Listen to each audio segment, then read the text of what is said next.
she really was able to just have this meteoric rise to success. And we'd love to have her chat with you all so you guys can kind of take a page out of her book, so to speak, and maybe learn about, you know, some of the ways that she was able to grow.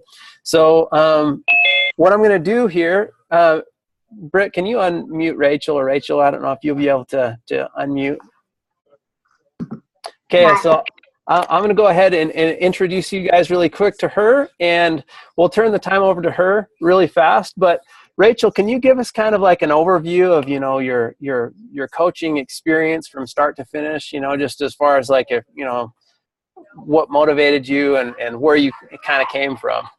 Yeah, absolutely. So I became a coach in July of last year, so July 2014, and I thought the idea of becoming a coach was ridiculous. I'll be totally honest. I was not in a place where I thought that was something that I would be good at. But I started realizing that my then 10-month-old son was starting to emulate some of my unhealthy behaviors. So what I was eating, he was eating. What I was doing, he was doing. And all of a sudden, I had this why come about where I decided that I needed to get myself healthy in order to positively affect my son's life. So I reached out to my coach, who I'd said no to multiple times, Sarah Mayo, and basically decided to go all in. I had never done a Beachbody program before. I'd never tried Shakeology, but I decided to give it a go for 30 days. And I was immediately changed by the 21 Mix and by Shakeology. And then I decided to really go full force with coaching. So I haven't looked back. I, became a diamond coach last year, was able to rank advanced to 5-star diamonds.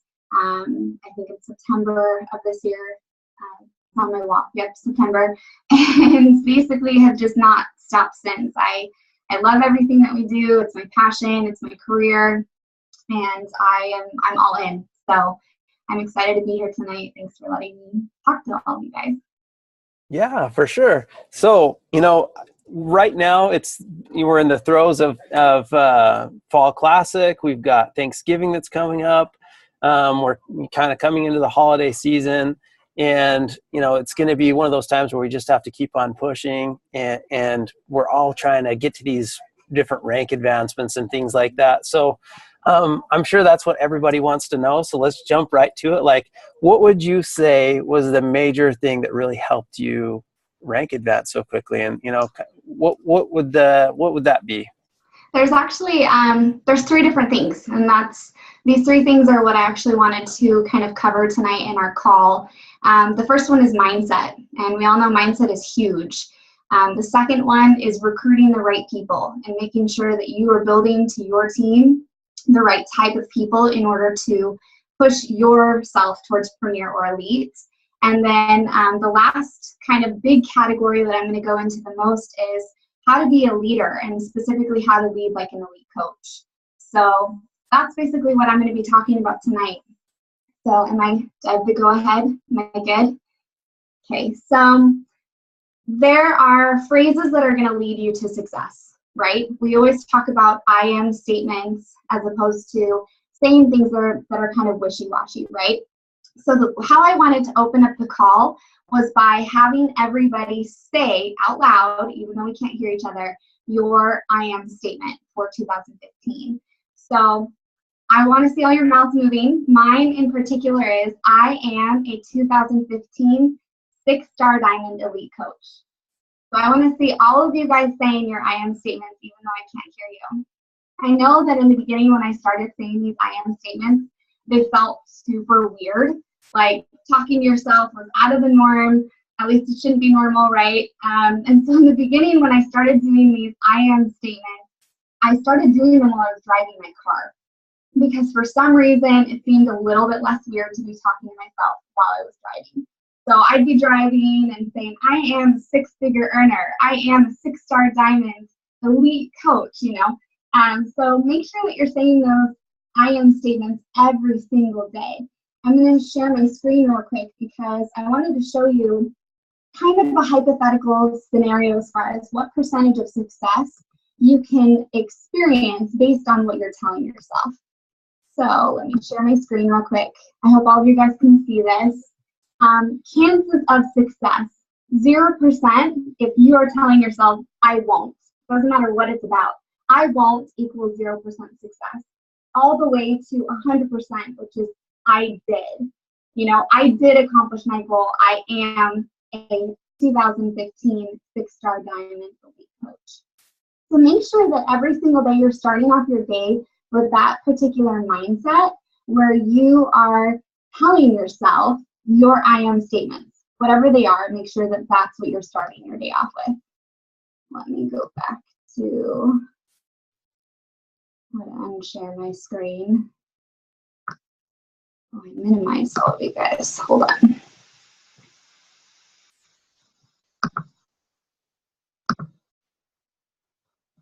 Sorry, one sec, guys.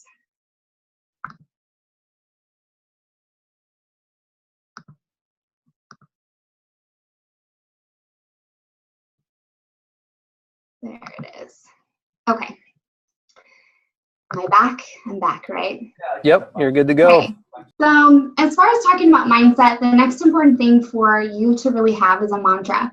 So I have been kind of relating my journey to an elite coach for 2015 to running a marathon.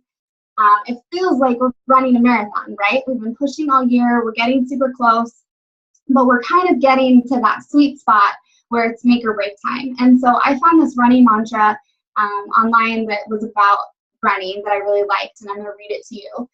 It says, it's very hard in the beginning to understand that the whole idea is not to beat the other runners.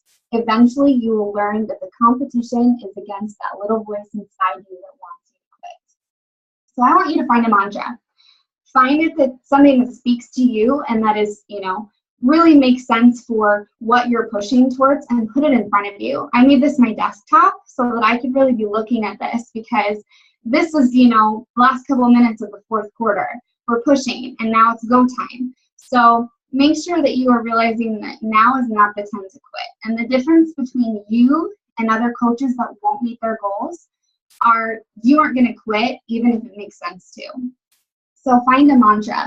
Think back to times where you maybe felt like quitting or were emotionally and physically exhausted and felt like you couldn't continue doing something, but you pushed through and you decided to continue doing it anyway.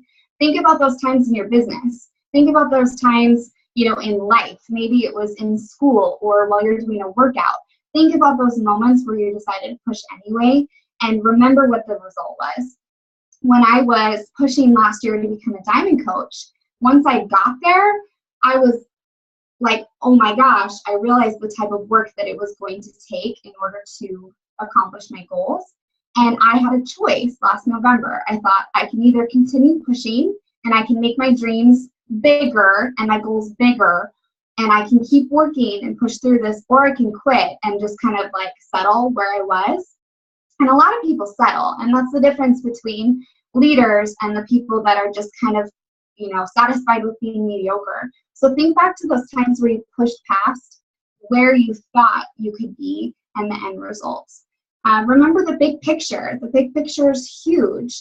Picture how becoming a premier coach or an elite coach is going to affect you personally, or affect your team, or affect your family, and have that in front of you. I'm such a visual person, and so I'm constantly changing my desktop to, or you know, the background on my phone to whatever I need it to be, so that I can actually totally 100% visualize the bigger picture and remember that.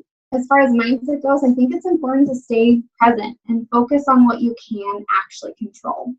It can be frustrating that a lot of our goals as coaches are based off of other people, right?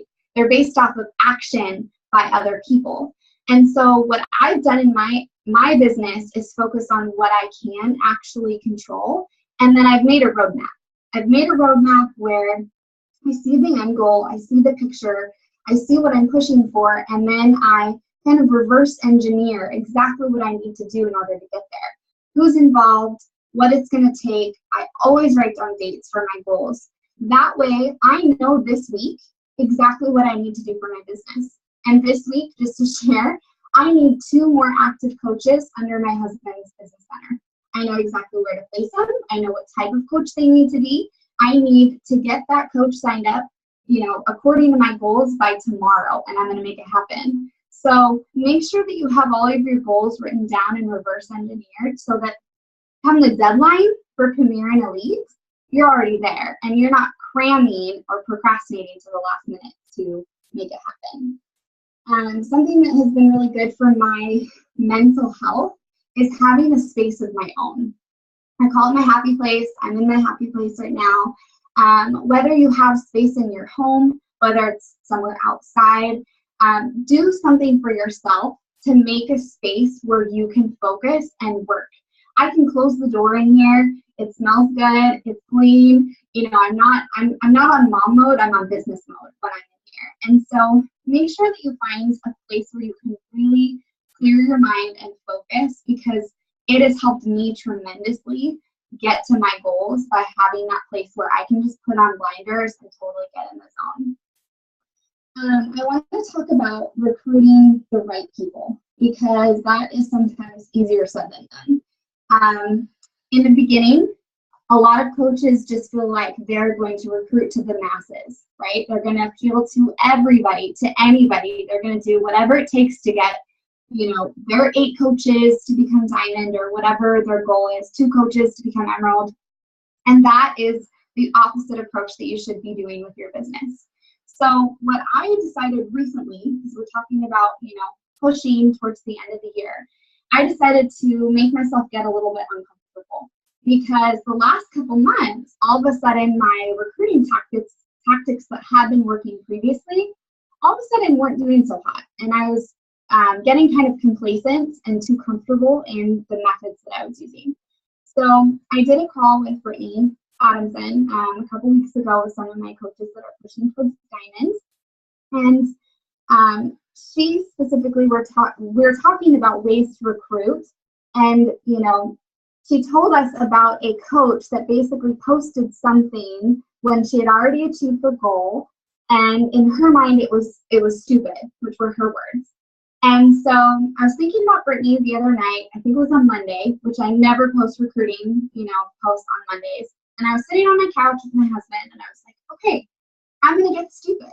I'm going to post something that is totally out of my norm, something that I'm not comfortable with, but that is still speaking to my target audience, right?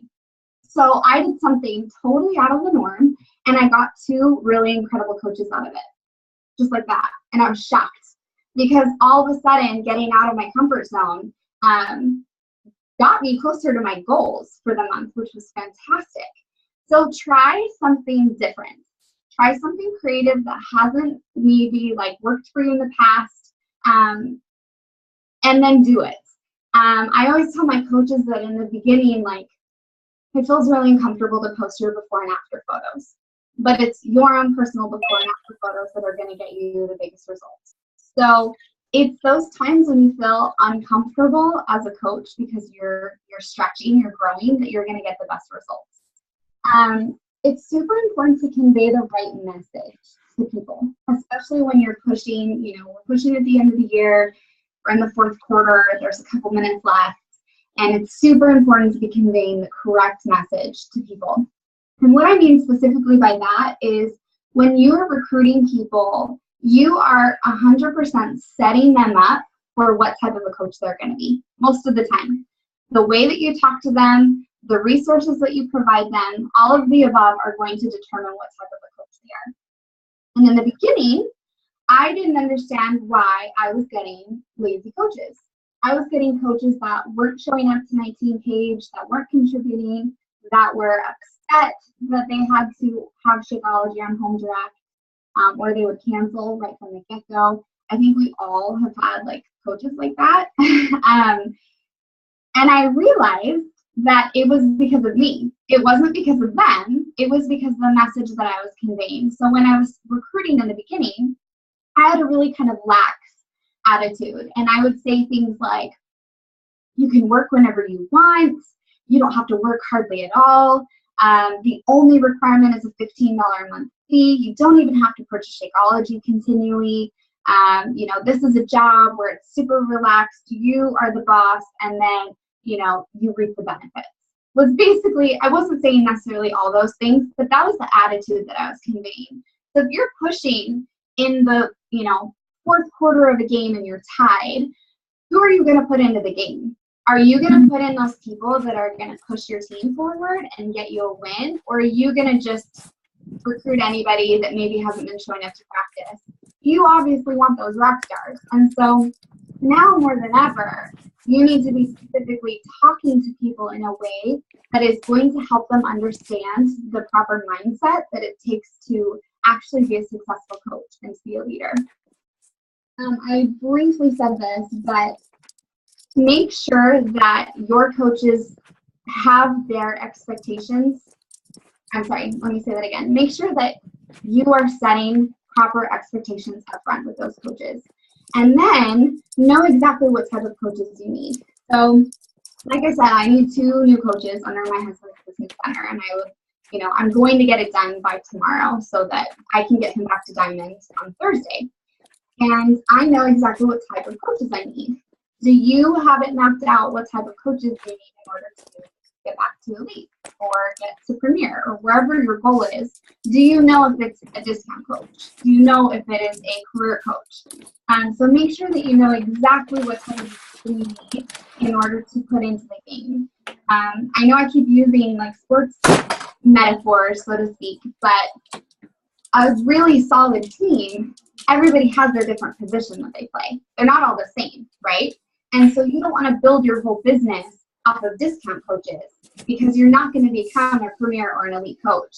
And if you do, then it's not going to stick because you're not building a solid foundation. So it takes the right type of coaches and the right ratio of types of coaches in your business for longevity. I want to talk about leading like an elite coach. And that is kind of like my biggest idea for the call tonight, because the way that you're going to really end 2015 super successful is by developing the necessary leadership skills in order to build your team, build yourself. And so I want to talk about the differences between a boss and a leader.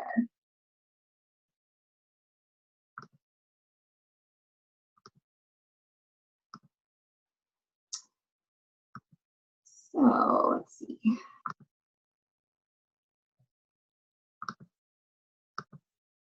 So I'm just going to read this list to you guys. These are key differences between what a boss is and what a leader is. So a boss drives employees versus a leader coaches them. A boss depends on authority, where a leader depends on goodwill. A boss inspires fear, where a leader generates enthusiasm. A boss says I, where a leader says we. A boss places blame for breakdowns, where a leader fixes the breakdown. A boss knows how it is done, where a leader shows how it's done. A boss uses people, where a leader develops people. A boss takes credit, where a leader gives credit. A boss commands, where a leader asks. A boss says go, where a leader says let's go. So I'm going to break down all of these different points, and we're going to kind of talk about how this can be translated into your business so that you can actually be a premier or an elite coach, and how you would lead your team like an elite coach. So a leader coaches people. How are you coaching your team?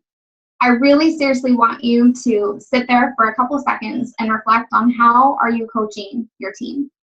It's important to work with the willing, but it's also important to provide valuable ongoing coaching.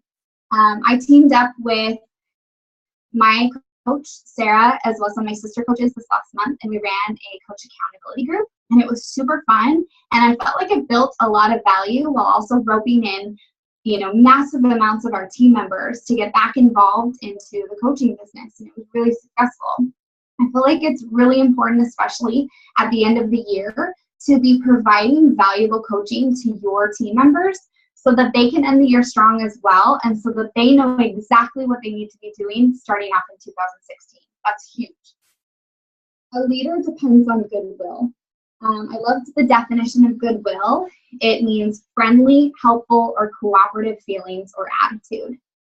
Are you leading your team with goodwill? Or are you putting demands on them? Are you friendly? Are you helpful? Are you cooperative? Do your coaches know that you're actually there for them? I think that it's hugely important to really create a relationship with our coaches, just like you would create a relationship with your customers, because that's where growth happens. A leader generates enthusiasm. This is huge. I spend a lot of time trying to boost the morale and the overall fuzzy good feelings within my team. What are you doing to boost morale in your team? Creating a team environment where people are excited to join and recruit is huge. So whatever type of team you are, my team is mostly a whole bunch of moms.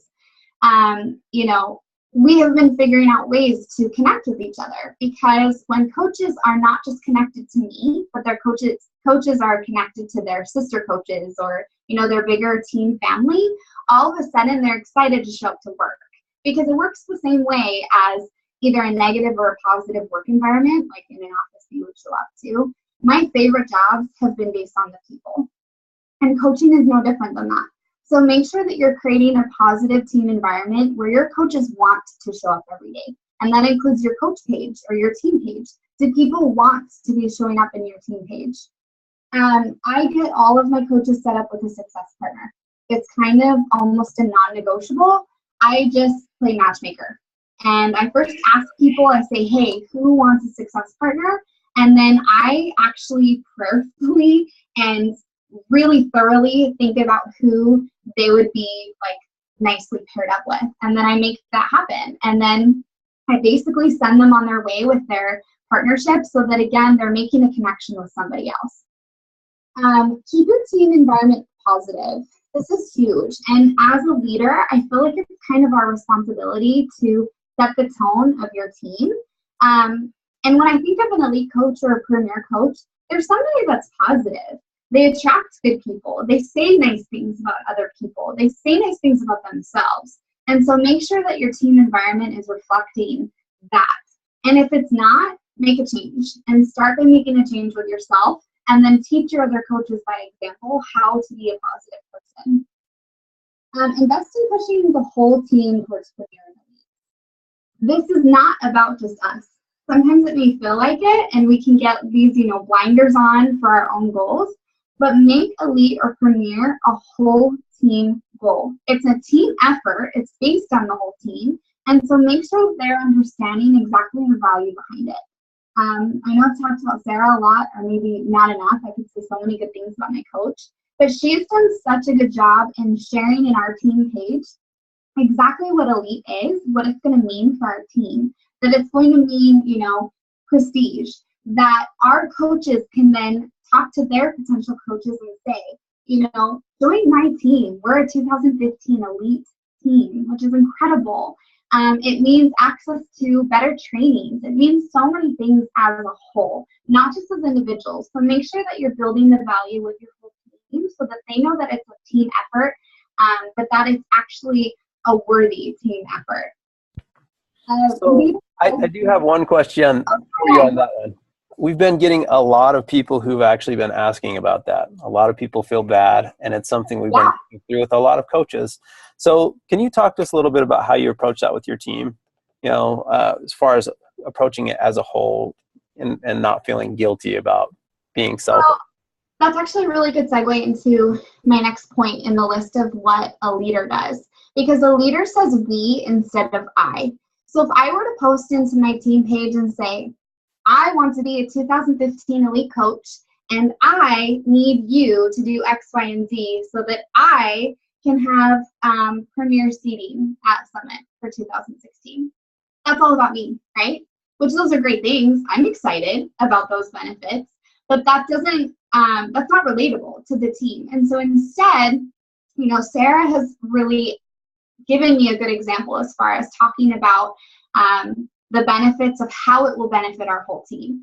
First of all, we get to claim this title as a team. right? So when we are posting about coaching, when we're sharing about posting, when we're talking in our team page, it's kind of like a, football team, again, another sports analogy, where, you get to say that you won you won a championship, basically. That wasn't one person's effort. That was a whole team effort. And so, yes, I may get the title of a 2015 elite coach, but it was my team. It's Teammakers Way that's, an elite team. And so I think using the phrasing elite team versus elite coach within your team page is huge. And talking about how your coaches contribute to that. I share about how their success sub points, their volume, their work, their recruiting, their showing up is contributing to us being an elite team. And then I pass the benefits on. So yes, I may be the one representing our team, and that's another phrase that you can use, like I'm representing our team as an elite coach, but I'm able to pass down those trainings that I receive. I'm excited to go to the new leadership training and specifically share with my team everything that I learn. And then they're able to pass that on to new coaches, potential coaches.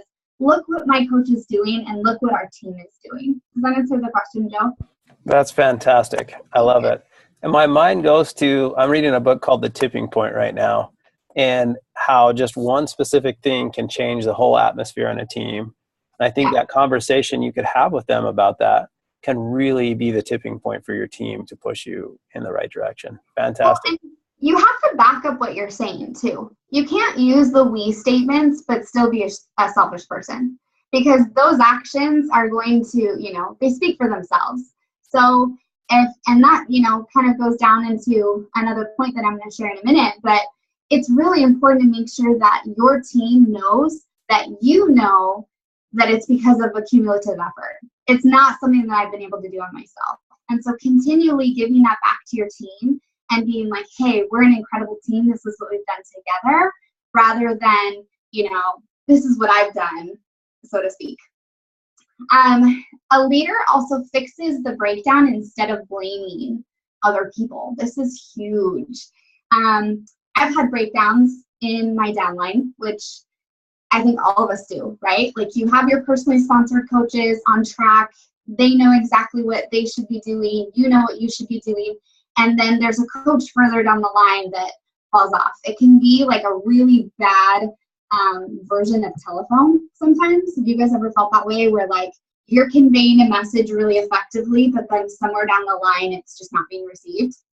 And so I feel like a coach that leads like an elite coach fixes those breakdowns rather than blaming other people, rather than being like, well, I'm doing everything that I'm supposed to be doing, but so-and-so's coach, fell off the wagon, and it's because of them and they aren't being a good leader, that therefore I'm not a premier coach or I'm not an elite coach. So instead of placing blame, step in as a leader to fix the breakdown. I feel like it's important to make sure that your whole team feels like they're being seen. It's easy for us to kind of focus on our personally sponsored coaches, which, yes, that is where most of our energy goes into, is working with our personally sponsored coaches. But make sure that your downline feels part of your team. Anytime that my further upline sponsors have noticed me or given me a shout out or posted on my page or given me recognition, any of those things has been pretty incredible for me, because then all of a sudden I feel connected to other people even further up the line, where I feel like I have a place in their team page. And so if there's a breakdown with an inactive coach, that's your granddaughter coach or further down the line, step in and help bridge the gap. Sometimes that means extra work for you. I have one coach in particular that, doesn't always show up. And so I am stepping in and mentoring their coaches and kind of treating them like my little ducks, so that they aren't getting penalized for their sponsor not showing up. I know that people can be successful on their own without a team, without a sponsor, but that doesn't mean that they have to be, right? That doesn't mean that you just focus on your personally sponsored coaches. Make sure that you are trying to meet the needs of your team as a whole. A leader shows how it's done. And this goes back to the 3 vital behaviors.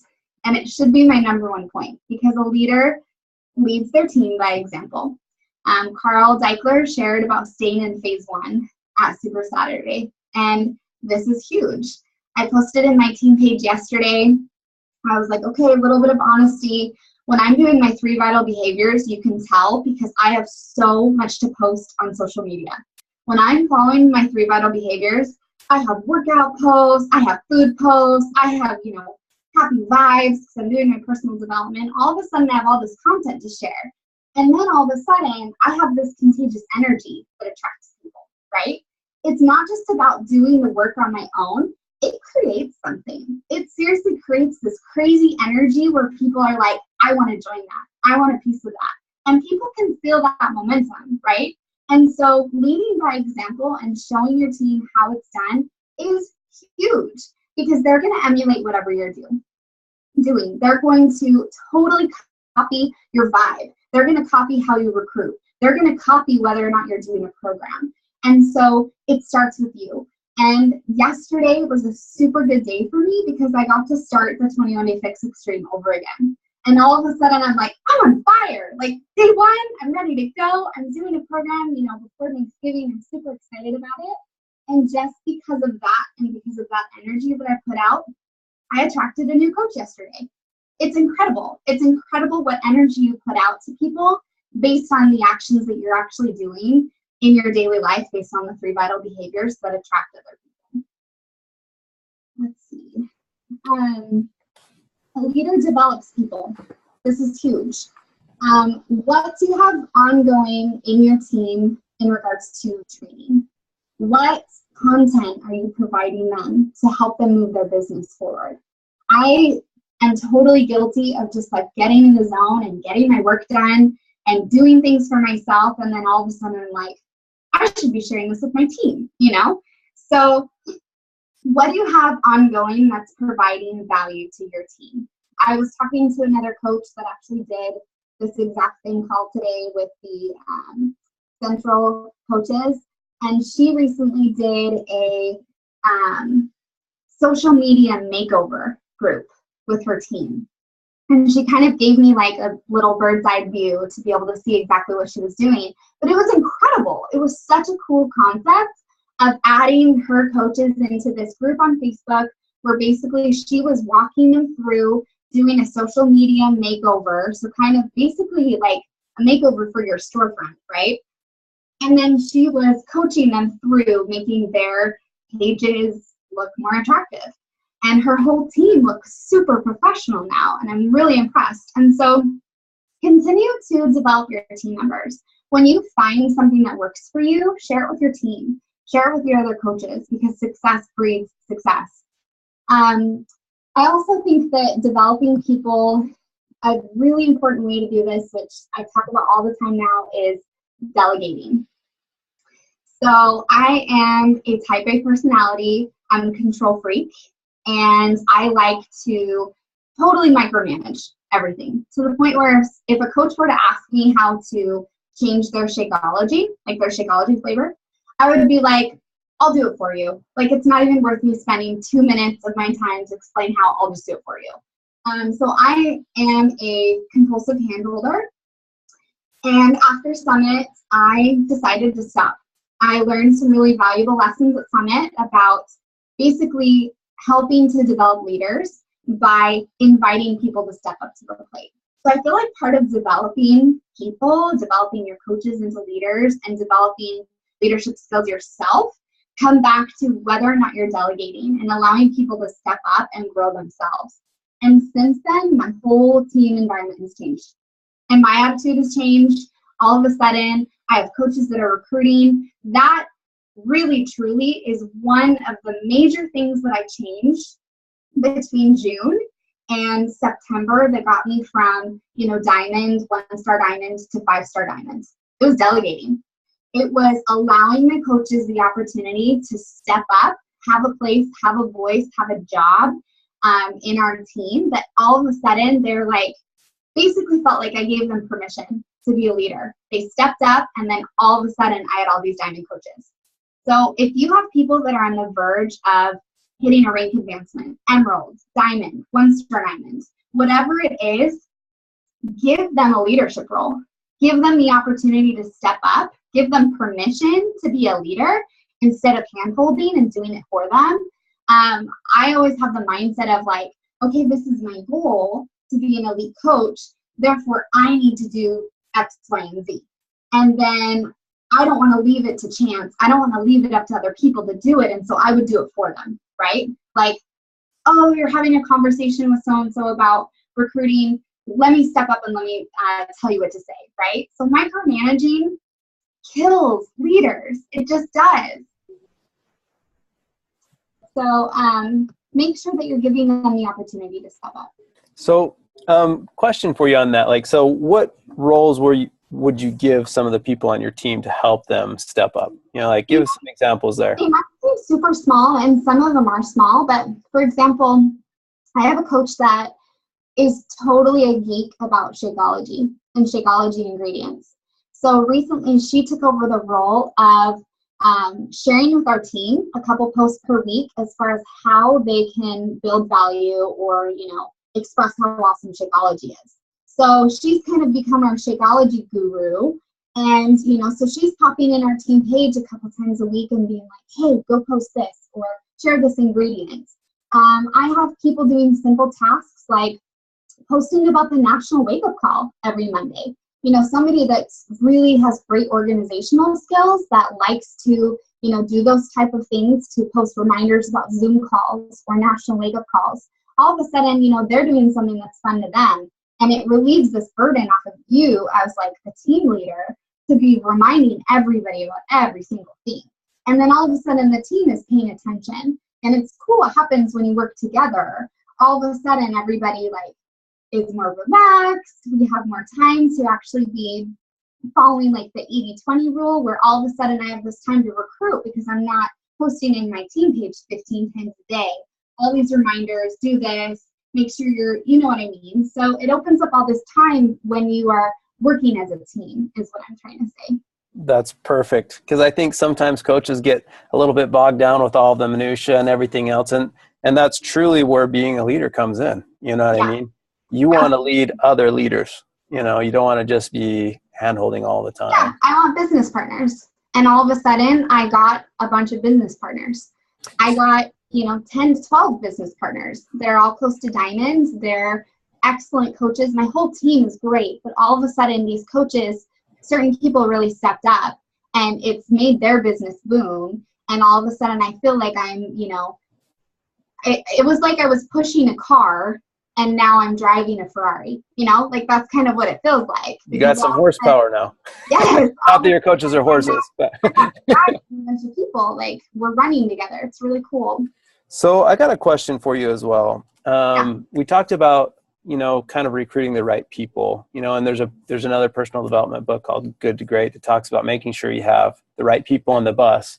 Now talk to us a little bit about who do you look for? Who do you look for and how do you make sure they're the right people? I look for me. And I say that not in like a narcissistic way. I look for people that I can really relate to. For me personally, I look for people that are spiritually led, that are ambitious, that have families, that are looking for basically doing something on top of the mommy gig. Because I love being a mom. It's my number one priority. But at the same time, I feel like I have the capacity to do more. And so I wrote a list of what I would have been attracted to, basically. And then I put that out there. What really attracted me to be a coach was seeing pictures of Summit from last year. I saw Sarah and her friends, all dressed up going to Summit. These are moms. They get to be home with their babies, but they also get to do really cool, fun things. And that attracted me. And so what I did this last week was I posted a lot of the, cool experiences that I've had over the last year as a coach, thanks to Beachbody. Huge experiences. Like I got to go to LA, to participate with the 21-Day Fix infomercial with Autumn, going to summits, getting cool things in the mail. I made basically a collage sharing everything that, how my life has been enriched and changed over the last year. Because that's what would have attracted me, right? Like those are the things that would have attracted me to be a coach. Fantastic. That's great. That's wonderful for sure. So that's a good way to make sure you got the right people on the bus. Yeah. I like that. So let's go ahead, and we're going to need to wrap up here pretty soon. Yeah, But sure. if there's any closing thoughts that you have for these coaches as far as like helping them continue to push, helping them continue to move, even though times are tough, like you're talking about earlier at the marathon, when you feel like giving up at that very end, that's the crucial time you need to keep. Yeah. What are your thoughts there? I think that definitely giving credit where credit is due. I feel like stepping up to the plate and telling your team why this matters as a whole, why this matters to you, why it matters should matter to them, and then ask them rather than command them, right? So ask what they want to do personally in order to help the team be an elite team or a premier team.